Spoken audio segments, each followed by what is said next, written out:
Update. Am I the a-hole for telling my mom that my sister was a better mother than her? Original post. I, 17, was born when my sister Ari was already 18. She stayed at home till I was 10 doing her university and master's. So my parents obviously spoiled me because I was the miracle boy. But I always remember it was Ari who taught me to be polite, chew with my mouth closed, how to clean even, be nice and all this stuff like that. It was so much better when she'd make food than my mom. I remember when I was 9, she and her boyfriend, husband now, took me to the park. Someone asked if I was her son, and she said close enough. And when I asked later what she meant, she said I was their practice baby. But when she left and she's like stayed gone. I've seen her so few times since. Like there was her wedding, my other sister's wedding, and functions like that. Point is, in those 10 years, she kept me from being the spoiled brat my mom and dad were definitely turning me into. So even if she didn't want to see me in the last 7 years, I'm still grateful. So university applications are being filled out and I want to do software engineer at Waterloo. My mom wants me to stay local. Yesterday, it turned into a big family Zoom meeting where Ari was involved. She said if staying with family was an issue, her family was moving to Kitchener. And her husband heard, and he piped up saying he'd loved it if I could stay with them. I thought that was cool, because I'd finally get to see them again and meet my niece. But my mom said, no, you're not going. So I got really mad and asked why not. She said you're not going to need your mother when you start university.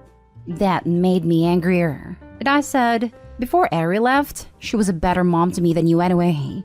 That didn't go well since my mom ran to her room to cry, so I couldn't see. My dad said I was ungrateful and my sister, not Ari, told me to stop being an a-hole. So, I don't know. Edit for anyone confused. Kitchener is a city right next to Waterloo. Now for the top comments before reading the update. Not the a-hole. I'm going to guess that your sister is keeping her distance for reasons that have nothing to do with you and everything to do with your parents. I would recommend some damage control. Apologize to your mom, but make it clear to her that the decision about where to go for university should not be based on a boy needing his mother, but about what is best for you and your education. You are going to be legally an adult after all.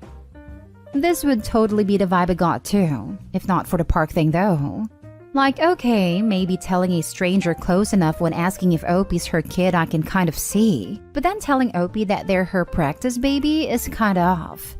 I could be totally off base, but I got the feeling there's also some other stuff going on Opie isn't aware of, where their mom may have reasons to not favor the arrangement either. Don't get me wrong, the mom's immediate "you'll need your mom" comment isn't great either. But I just don't think Opie has the full picture of the overall dynamic. It's not unheard of for a baby from a teenage parent to be passed off as a younger sibling instead. I'm not saying that's what happened here, but the age gap would be right. And it would explain both Ari's comment and his mom's reaction. It's unlikely nowadays, but not impossible. Famous example, Jack Nicholson's older sister was actually his biological mother, and his mother was actually his grandmother. He had no idea about this until the 70s after both women were dead. Just saw this. It is not what's happened here. I've seen photos of my mom pregnant with me and have seen the video they took after I was born. No a-holes here. Call Ari in private and talk this out. Sounds like she, 1, knows how your parents can be, and 2, can help you figure out what to do. Sounds like you should plan on going to her place for uni. The mother is very much an a-hole here for trying to take away a wonderful opportunity for Opie for completely stupid, non-valid reasons. And now for the update. So, I've gotten a lot of DMs. So I'm updating because people seem to be really worried. Pretty much when mom came to my room to talk to me about what I said, I'd already decided I was going to apologize. You guys made it clear I needed to do that much. She asked if I meant what I said about Ari being a better mom than her or if I just said it to hurt her. It is true. I said it was because I was upset she doesn't want me to go, so I just said that and apologized. We hugged and she said we'd talk about it later. What I said to my mom did work its way through my sisters. It went from Isla to Sarah and from Sarah to Ari. I got a FaceTime from Ari where she reminded me she taught me it was wrong to lose my temper like that, but with mom she gets it. She seemed proud when I said I apologized. I wanted to say thanks for all she did for me, but it felt wrong over FaceTime. She did tell me she's planning on having the whole family over to her new house in Kitchener after they move for my niece's birthday. She made it clear if I get into Waterloo, I'm staying with her or coming over as much as I can. Now here's where it gets wacky. My mom's cousin, who is like the head of that side of the family, found out what happened. He wasn't on the Zoom because he's really busy. He found out and scolded my mom and went on about how great a school Waterloo is, and how selfishly she's holding me back and how she's trying to keep me as her baby forever. Isla eavesdropped on the whole thing and told me everything our uncle said to mom. Honestly, it makes me wonder if things between Ari and me is what my mom and him. So, my mom told me she was wrong about Waterloo and I had her support to stay with Ari. She told me her permission means I have to call her every night, text good morning every morning, no partying, no girlfriends, be a good uncle and treat Ari with respect. And I got into Waterloo's engineering, and we went to Ari's new home for my niece's birthday party and spring break in March. I try to tell Ari and her husband how I feel and how thankful I am for how Ari raised me, but I blubbered and couldn't say anything, and she just pulled me in and hugged me and kissed me on the forehead like non-stop for minutes while kinda crying. They gave me such a tight hug and said I'd always be their first son. My brother-in-law took me to Waterloo and it's so cool. My niece's birthday party was also great. She's so cute. I told Ari I'd be willing to babysit, but she strictly told me my only priority would be my studies. When we left, Ari gave me a huge hug and said she couldn't wait for me to come. So thank you guys for all your support and advice. That's great that you are pursuing what you want and reconnecting with your sister. But your mother's demands are ridiculous. Coming from parents very similar, I'd advise you play along now, but start making boundaries when you go to college. Soon you will be an adult. You will have a job and responsibilities that may not allow for constant communication with your mother. You may make meaningful and/or romantic connections with other people you'll want to pursue. That is natural. Your parents won't handle it well, but as time goes on, it should get easier. I wish you the best. Sounds like my mother. I haven't heard from you in weeks. Call logs say I spoke to you 2 days ago. My dad gets on the phone yelling about how they pay for my phone that I shut him down with. Nope, I'm paying my own money to be an aunt's plan. He sputtered and hung up and nobody bothered me the rest of finals. Lol. And then there's my mom who said that one call or visit every 2 or 3 weeks is enough when I ask her if she would like to talk more often. That is all well and good, but your mom's demands are still crazy. As someone whose parents gave them similar demands, I completely agree. It's near impossible to maintain and completely unrealistic to expect. No drinking, partying, or girlfriends, and you have to text every morning and call every night? That's insane in the most overbearing way possible. Next story is titled, Am I the a-hole for telling my sister-in-law to parent her child and kicking her out when she fails? I, 32 female, and my husband, 34 male, are child-free. We also work from home on a regular basis, and both our jobs involve doing a lot of meetings and talking. We have a 3-bedroom house where one of the rooms is used as a guest room while another is made as an office. If we have meetings at the same time, one of us just hops on the laptop and goes to a different room or living room. The bedrooms are located on the top floor while the kitchen, dining, and living room are on the bottom floor. My sister-in-law had some repairs done to her house. She has arranged to stay with someone else, but it fell through, so she asked if she can stay in our house during the day with her kids, 10 female and 6 male. I think their school is currently closed due to COVID outbreak there, but not sure. Me and my husband explained that both of us work from home most of the time and we will not be able to take the time off to watch her or her kids. She promised they will behave.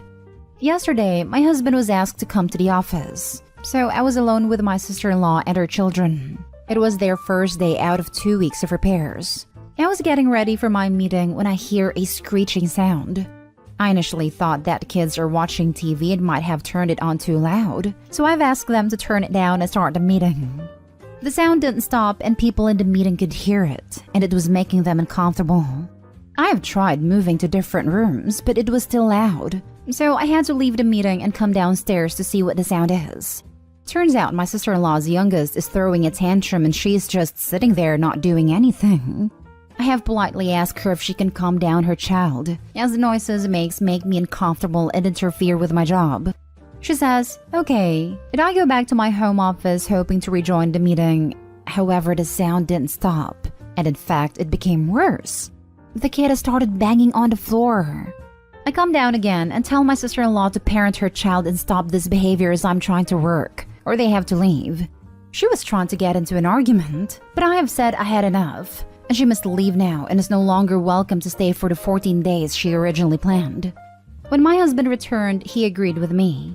However, we have already received calls from his parents calling me an a-hole for kicking them out. Am I the a-hole? Edit. I gave my sister-in-law plenty of time to calm down the kid and she could take him outside to the garden or the car, but she chose not to. The child is not autistic or have any issues as my sister-in-law claims. The entire reason for the tantrum was because the child was not allowed to play in our console as we don't have any games appropriate for his age. He is known to break stuff, and the game he wanted to play is a horror adult game. Edit 2. To clarify the above and reword it, sister-in-law claims the kid is not autistic or have any mental illnesses or issues that can cause such behavior. In no way or form I have intended it to sound as if the kid has autism, and I don't believe the sister-in-law. And also, their house is available to stay at.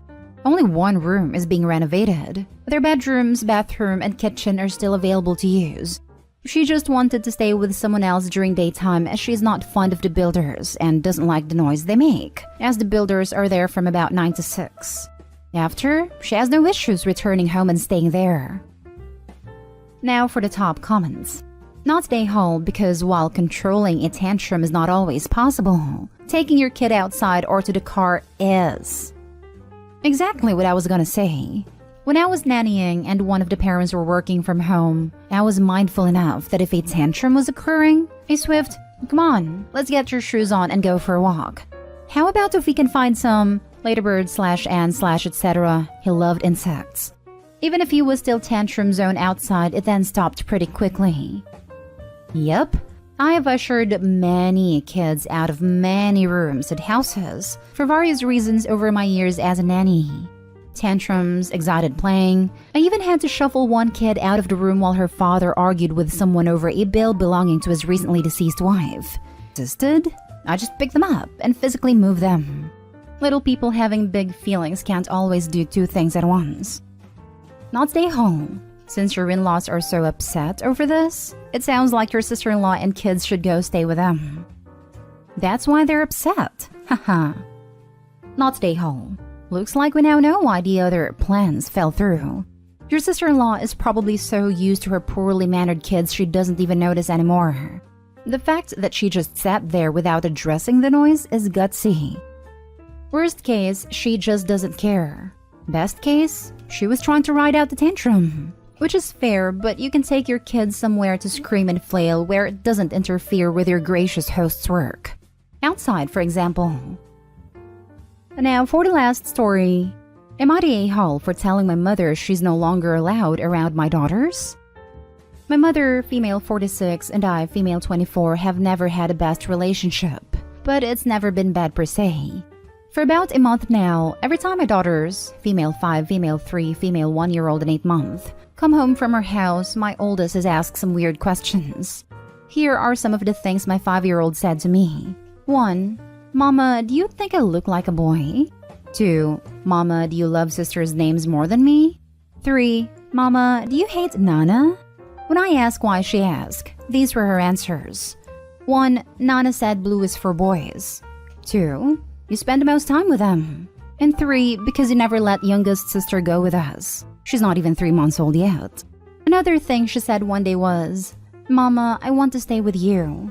When I reassured her that she was staying with me and asked her what she meant, she said that Nana said she was going to be our new mommy.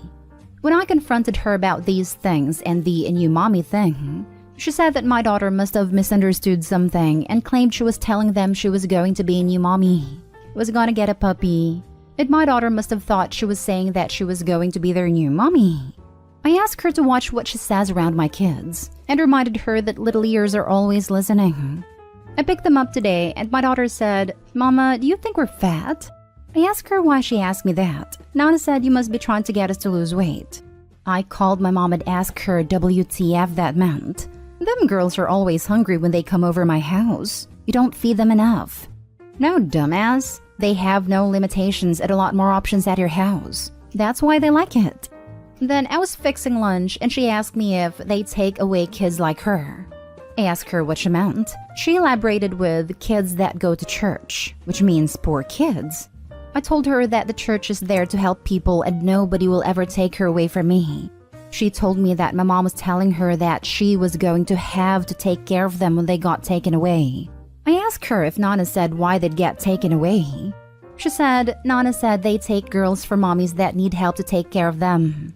I texted my mom and told her because of all these things, she is no longer allowed around my girls. I don't want no contact with her either. She called me a few times and when I didn't answer, sent me 9 messages telling me that I was taking it the wrong way. My daughter is blowing it out of proportion and begging me not to do this to her. She left me 3 voicemails crying about how I took her babies from her and she doesn't deserve this. My aunt and younger siblings are consequently angry with me regarding my decision and have definitely made their feelings known. Lots of nasty messages. I have been writing all of this information down in case I need it in the future. Not stay home. Make sure that she isn't allowed to pick up your kids from school or other places. And screenshot those texts and save those voicemails, preferably on a different device than your phone just in case. You need to do a lot more.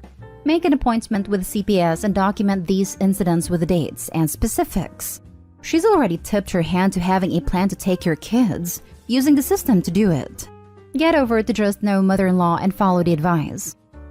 I have been documenting these incidents. I didn't really know what else I could do about it, so thank you. I will post there and I will be letting CPS know. Please, please, please do it ASAP. Your mother's behavior is incredibly alarming.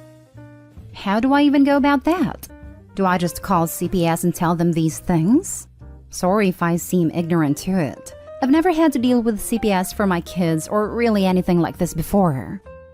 You're not ignorant. Most good, healthy parents have no idea how to deal with CPS. Because if you have happy, healthy children, why would you? Contacting CPS usually means there's a pretty nasty issue that no one should have to deal with. But alas, there are twat waffles out there who necessitate the need for such services. And then good people have to figure out how to navigate complicated legal systems.